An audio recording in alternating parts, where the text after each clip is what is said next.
अस्सलाम वालेकुम नाजरीन, मैं हूं हुरैन फातिमा और आप देख रहे हैं हिमायती न्यूज HD चैनल। नजर डालते हैं आज की अहम खबर पर। डिस्ट्रिक्ट मलीर थाना इब्राहिम हैदरी SHO इरफान आसिफ ने गुटखा मावा और मंशियात फरोख्त करने वालों के खिलाफ कार्रवाइयां तेज कर दी।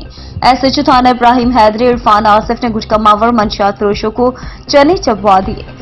SHO इरफान आसिफ का कहना है कि मैं अपने इलाके में किसी भी किस्म का जुराइम क्राइम बर्दाश्त नहीं करूंगा और जो भी मेरे इलाके में जुराइम क्राइम करेगा मैं इसके खिलाफ कार्रवाई करूंगा, चाहे कोई भी हो। SHO इरफान आसिफ ने गुटखे मावे और मंशियात फरोशी करने वालों के चारों तबक रोशन कर डाली। SHO थाना इब्राहिम हैदर इरफान आसिफ ने आते ही गुटखा मावा और मंशियात फरोशी की कमर तोड़ दी और दर्जनों के हिसाब से गुटखा मावा और मंशियात फरोशी करने वालों के कारिंदों को भी गिरफ्तार कर लिया।